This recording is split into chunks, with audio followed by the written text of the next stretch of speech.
Hello YouTube family, welcome back to Phase Lock Life. On my channel I talk about locks, wellness, and I throw in some entertainment sometimes. I have been told that I can be hilarious at times, but I will let you be the judge of that. Okay, so in today's video, it was actually a requested video. Some of my commenters wanted to see a video on color. So today I'm going to be discussing color hints. I use some color in my hair today because we were talking about color. I will let you know exactly what this is later on down in the video, okay? But the question is to color or not to color your locks. What say you? Do you want to color your sister locks? Do you love color? I mean, to be honest, I think we all, to some extent, love color. Who doesn't love color? I mean, there's such a wide array of beautiful colors. There's so many ways you can intertwine color. You can do highlights, foils, you could do ombres, you could do solids, you can pretty much do anything. But before you decide to color your sister locks, listen to this, okay? Now, if you decide that you're one of those color lovers, like I like color sometimes too, but if you are one of those people, you do have to know certain things. Now, with sister locks, if you want to color your hair, for those of you who may be considering getting sister locks, or you're very new to sister locks, you would need to color your hair prior to getting your installation. Why is that? Because your hair has to go through a locking process. And when you put color in your hair, color dries out your hair, which will need moisture after that. So if you put moisturizers in your hair, you're going to defeat the locking process. So you can't do that after the process has started, because it's going to take you, depending on the texture of your hair and how fast your hair locks, it's going to take you at least, some people maybe a year, year and a half, or some maybe some two and a half, maybe 3 years, depending on how soft your curl pattern is. All of that is going to come into place when it comes to coloring your hair, guys, okay? So we're going to do it either prior to those locks, or you're going to do it after your locking process has fully developed, meaning your ends of your locks are totally locked and you're locked solid. Your loctician should be able to let you know when it is safe to put color on your hair. And we are going to be discussing various types of colors. We're going to be talking about rinses. We'll talk about semi-permanents, permanents. We'll talk about natural colors. We'll give some names of some brands. How long some of them last, and so just a generalized and maybe a little bit more extended view of what color is based on the knowledge that I learned through hair school. Keep in mind, I have not used a lot of these colors that I learned about in hair school in a long time, because I don't use chemicals on my hair. Well, this spray, but as far as permanently changing the texture of my hair, no, I don't use colors that have chemicals in there, and these are the colors that they actually teach you about. They didn't talk about a lot of natural colors when we were in school and stuff like that. They might have brushed on those, but for the most part, most people use colors that are chemically based. So that's mainly what we're going to talk about. So we already talked about about the whole thing about getting them prior to. So the types of colors. So what types of color? We're going to talk about the rinse first. So if you decide you want to put a rinse in your hair, I started using rinses like I would say when I was doing relaxers in my hair, during relaxer times, I would use rinses in my hair, but my hair was virgin natural hair. I had never colored my hair, so no chemicals were in it, nothing like that. But I wanted to enhance my hair sometimes. So sometimes I wanted my hair to look like a rich dark black or rich dark brown or like whatever that is. My hair was naturally like the color of my hair was like a dark brown type of color. So and my hair in its natural state was pretty dull. It kind of had like a dullness to it. So when it comes to afro hair, like no matter what the grade is, whether it's a 4B, a 4A, 4B, or 4C hair, my hair is a cross between 4A in certain sections, 4B in other sections. And when it comes to that, our hair has a sheen. Like, so we will just think of like the old soul glow, like the afros of the 60s and all that, and you would see their froze, and boy, if they wasn't gleaming and sheening. But that's why they called it afro sheen. If you remember afro sheen, it's because afro hair has a sheen. Our hair doesn't shine, whereas you'll have hair that's straight, that shine. Afro hair sheens. The difference is, and the reason for that is that we have what you call excessively curly hair, where our hair pigtails in tightly woven curls, which is considered in the books excessively curly hair. All of our hair, believe it or not, excretes oils from our scalps.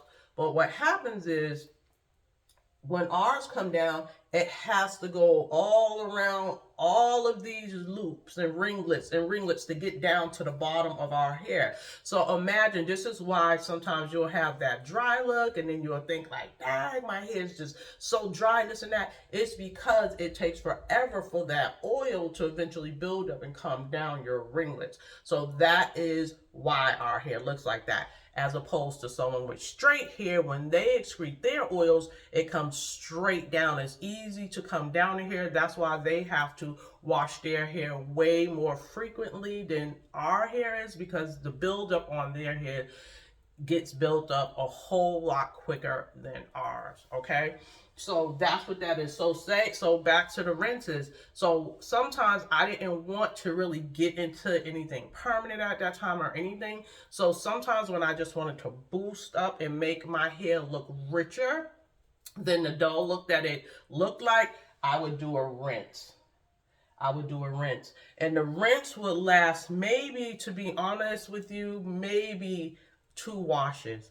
After that, the rinse is definitely not lasting that long. Maybe if I wanted to, I was going somewhere special or a birthday party, or I was like, doing something, going out, something special I wanted to do, and to boost my hair color. Back then, I wore roller sets and wraps. I wanted it to look nice and rich and black. I would do a rinse. Okay, after your rinse, you're going to come to the semi-permanents. Now, the semi-permanents are going to last longer than the rinses.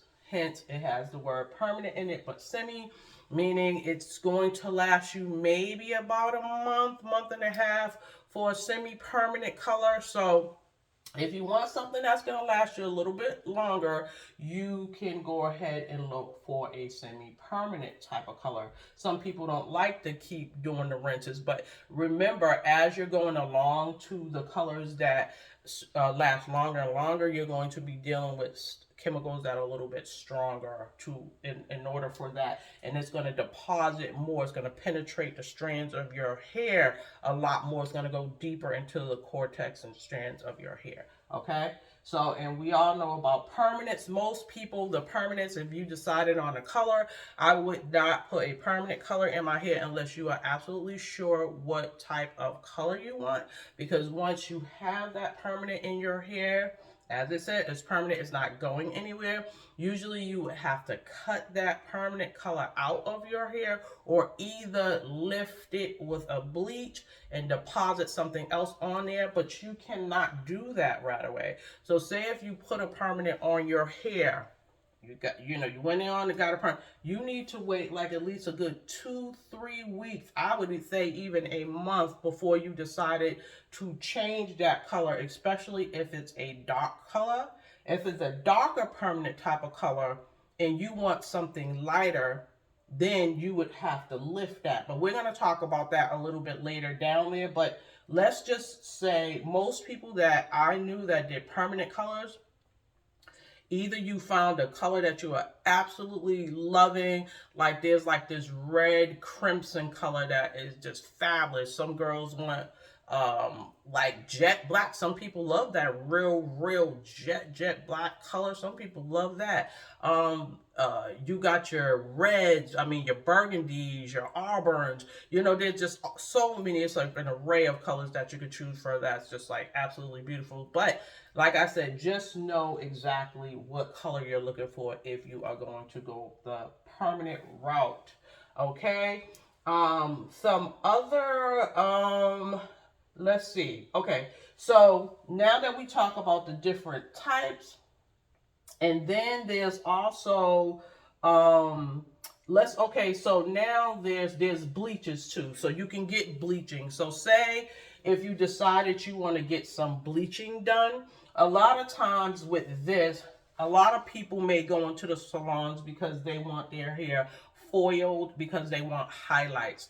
Like, so sometimes, depending on what type of effect you may want, you may just want to, some people might come just like how I did, just on one side of their hair. They may want to just highlight and put some streaks through there. So when you look at the front, all the rest of it could be one solid color, and then you decide you want to do that.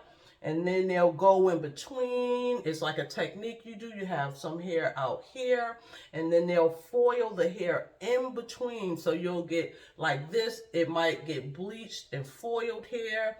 Then you're going to layer that hair back down, and then you'll go in between, bleach and layer that. And so once all that, so you're just layering in between lines of your hair. Once that is processed, you take that out. Then you'll have a nice, pretty streaked effect that you want.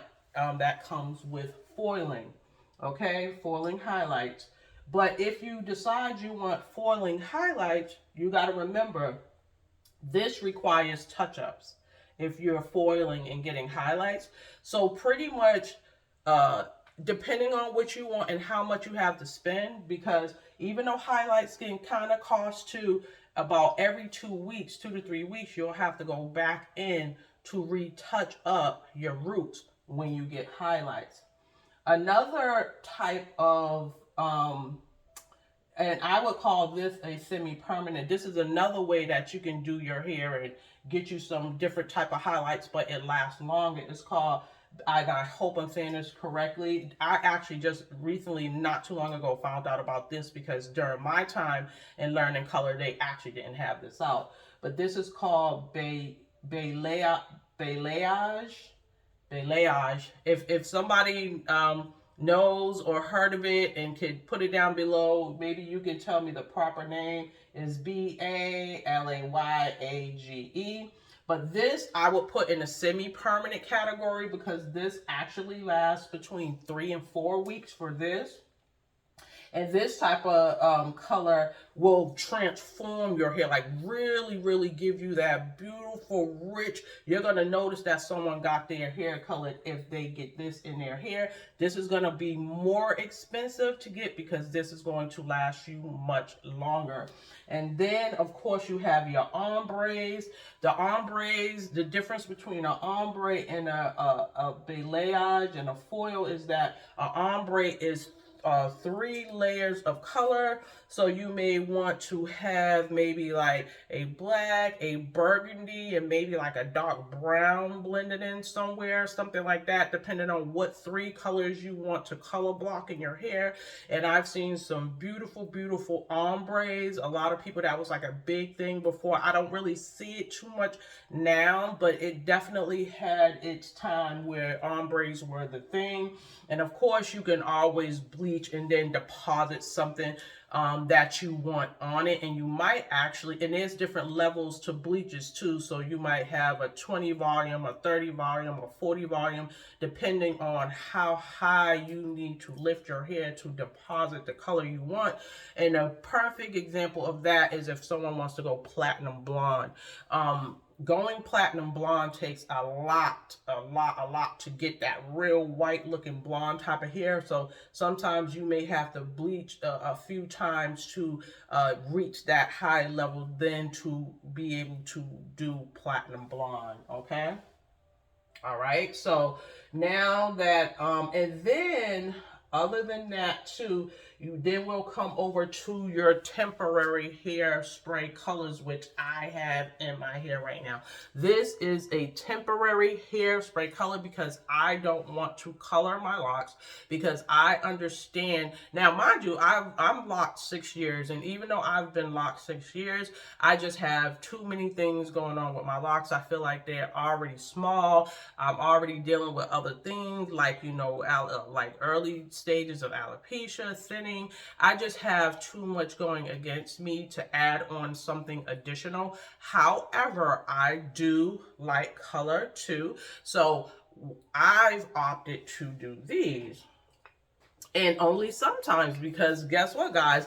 Don't think these don't have chemicals in them. The High Beam Intense hairsprays, I have this on this side. This is the color copper, and every now and then, like if I decide I want to do something kind of special, but I want to, you know, add a pop of color to, sometimes I may use this one, and then there's actually a burgundy one that I'll use from time to time, and then I use sometimes High Beam Cover Up. Yes, y'all already know. So when it's like, or if I get a little gray coming around the perimeter and I have yet to do my henna, I will spray a little bit of this and then cover that up. If I'm looking a little too sparse, I will use this cover up, and that is what I use from my pop of color. It lasts for about 3 days. It washes right out with shampoo and water. You just shampoo it out. It can get to the point where it feels kind of dry, so when it starts to feel like that, I'll take it out. You don't want to overdo it, and you may want to use like a rag, or just put something between you and yourself when you're spraying it on, because it does kind of have like a spray paint effect, and actually it kind of do look like that a little bit. The first day looks the best. The second and third day it kind of fades, but if someone comes up to you, they can kind of still see that you sprayed something on your hair, and it's like, oh, she kind of got a little color or something like that. But like I said, this is just something that like the first day will look the best when it comes to this, in my opinion. Okay. Also, I henna my hair, but I'll talk about that when we get to the henna part. So let's see. All right, so we talk about this temporary hair color. You can also get that. If you're interested in that, you can get that on eBay. I had started getting that on eBay, so I just go back to eBay to get it. But you can also get it on Amazon. I find that you can get it for cheaper on eBay. It usually costs about maybe like, now, before it used to be like $5.99, because I used to get these from like kind of maybe 4 or 5 years ago. I think I've been using it kind of that long, on and off. But now I think the cans are up to like $7 and something. Sometimes you can catch a sale or whatever, but think around maybe $7 to $8 a can, okay? Depending on who you buy it from, it might be a little bit higher. But, okay. All right. Now, as it relates, the last thing also too, when it comes to coloring, you can go from light, like, so say if you have a light color in your hair, or you're blonde, or you're light brown, or whatever light color you have, you can easily go from light to dark. But you cannot easily go from dark if you decide to put a black. That's why if you decide you want to do a black color, just understand, if you want to switch your game up sometimes, this and that, it's going to be harder to go from black to light, because when that happens, you're going to then start getting into the bleaching type of stuff and all of that to lift that dark color up, because you got to lift that up out of your strands. You got to lift, and then deposit the kind of lighter color you want. And that may take a couple of times, but guys, always keep in mind that anytime you're bleaching, you are definitely doing damage to your hair. And the only thing that we as hairdressers are doing is coming in to control the damage that you do. So basically, all those colors and relaxers and all that kind of stuff, that is just control. That is damage. We're going in, damaging the hair, and then going back in and controlling the damage that we cause to the hair strands. So that's basically all that is. So remember that light to dark is easy, but dark to light is not. Okay? Keep that in mind. So some of the and then we'll talk about henna. So the last one we'll discuss is about hennas. They talk a wee bit about hennas in school, but not much at all. All henna is not created equal. So if you decide to go the natural route, so for me, like I said, because I have so much going on in my hair, I want to do everything that is as natural as possible to my hair. So I opted for the henna route. Now, henna is going to take you a whole lot longer than getting these permanent colors, because you can get these done within like 45 minutes to an hour. However, henna is different. It comes in a powder. It is going to look something like this when you get your henna. Okay, it comes in packs, and it also comes in grams. And the grams that you're going to get is going to be based on the length of your hair. If my hair was short, or say if you had a little short cut on your hair, you could probably use 5 grams of henna. If you had like maybe down to your ear or maybe your neck, you would probably end up using 25 grams, you know, collarbone 50. Like, as long as my hair, I need to get 100 grams. This is what 100 grams look like. Let me see if I could. So the grams you're going to get is going to be based on the length of your hair. Okay? They're going to come in these cellophane bags like this. This is actually okay. I'll have it on. It's like this. This is an indigo pack. This is my indigo one. Okay. I use a 2-step process. Sometimes I will purchase these singly, where I will get the indigo, and then I would get the first one. The first one it's gonna come in this pack as well, but it's gonna have something different on it. It will say Rastafani. So what it is, it's a henna that covers your grays. I get that one because it also has 100% gray coverage. I don't have a whole bunch of gray, but I do have it at the front perimeter of my hair. So you want to get a henna that has a deep deposit, coloring deposit. That deposits very deep on your hair, and it depends on what type of brand you get. I'm going to give you the information to the site where you can get it, and the people that work there are highly educated about this henna, so they know all about it. They have a free PDF that you can actually download that will give you step-by-step how to use it. Now, for me, it's easier to get the kit. So what comes in the kit, that way I don't have to worry about this, that, and the other thing. You're going to get 1 Rastafani henna pack, 100 grams to cover all my hair. I need 100 grams. Then you're going to get 100 grams of indigo. You are also going to receive, this is like the, you know, the little funnel thing after you mix your henna. So this is a powder, guys. This is a powder. You're going to have to mix this with one of 2 things. You're either going to have to mix it with lemon juice, which is the strongest, which is going to give you the most potent, but It's super drying. Like, I mean, super, super drying. You have to mix this 12 hours prior to use because it has to the dye release. The dye within the henna has to release. So it takes up to 12 hours to do that. So if you plan on coloring your hair, you want to mix this up 12 hours prior to use, or a day before, guys. You're going to mix it to the consistency of like a yogurt that has been mixed all the way up. Okay. The second thing you can use other than lemon juice is orange juice. You can use green tea or apple cider vinegar.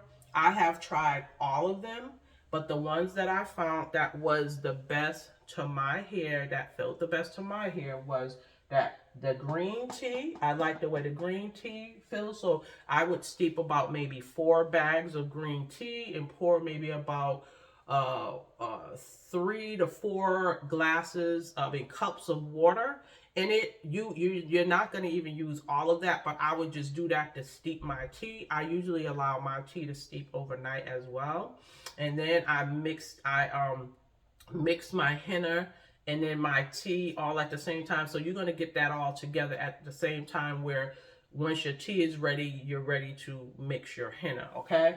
So apple cider vinegar is good too. If I don't have any tea bags, I will use equal parts. Like, so say if you used a half a cup of water, you're going to use a half a cup of apple cider vinegar. But like I said, you can download that free PDF and it's going to tell you all about that.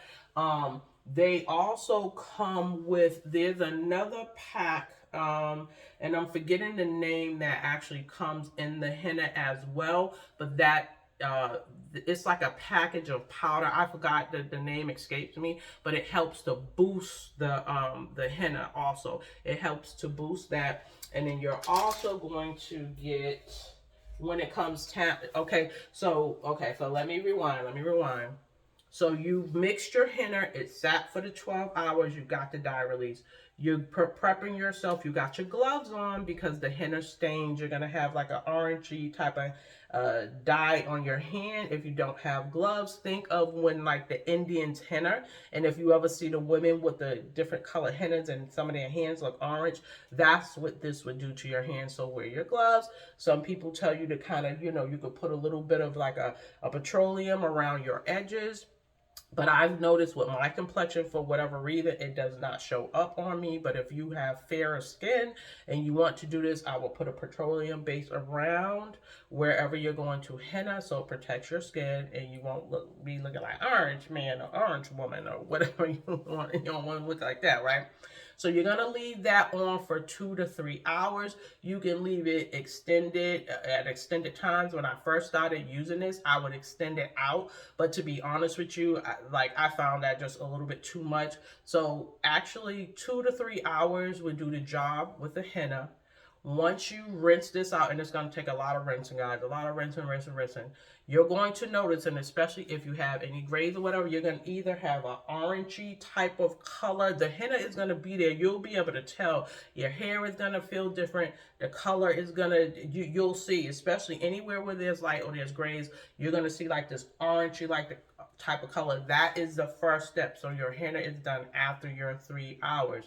Now, you actually have up to 2 days to put the other step on your hair, which is the indigo. You actually have up to 2 days to do that. So say if you're very busy and you could only get that henna in and you needed a break, or you just wanted a break, you could actually come back and do part 2, which is the indigo, the next day. So you're going to mix your indigo. You're going to grab your indigo, and then you're going to mix that with the CMC powder that comes in the package, right? What the CMC powder does is help to smooth out the graininess of the indigo. The indigo powder is a grainy type of powder. So if you stop putting it on, it's kind of like clumpy and grainy and all that other kind of stuff. This will smooth it out. If you don't happen to have CME powder, you could actually use vanilla pudding, like just a dry vanilla pudding. You could actually use a couple of teaspoons of that and mix that in your indigo. And you're going to just use water and a distilled water for that. And then I actually also, you can put a little bit of Himalayan sea salt in there, just a little bit of salt. It's something about that that actually boosts that dark black color up. You're gonna put that on your hair on your locks for about an hour to an hour and a half. You will notice very, very quickly that that will start to take over your hair, because you will start to see all of the darkness. You are going to wrap saran wrap around that for each step, even after you do your henna. One other note that I wanted to mention about the henna is it smells like, hey guys, grass. It's going to smell very grassy. Sometimes it gives some people headaches, sometimes it doesn't. I was a type that it gives me headaches. So I couldn't just sit there and just smell that. It's something about that smell that gives me a headache. So you can add essential oils to it, something that you like. You can add either cinnamon to it, or you can add like orange oil or lemon oil, lavender, whatever you like to mask the smell, okay? Because you might not get a headache, but you might. So that's what I do. After that henna's on, you're wrapping it with saran wrap all around tightly down. I put a plastic bag over it, and sometimes I even put like a winter hat on it and then sit there for the 3 hours. Do a hat that you really don't care about, something that you don't mind getting messed up, and that will help heat and get that process going. But you're going to also do that same step once you finish with your indigo.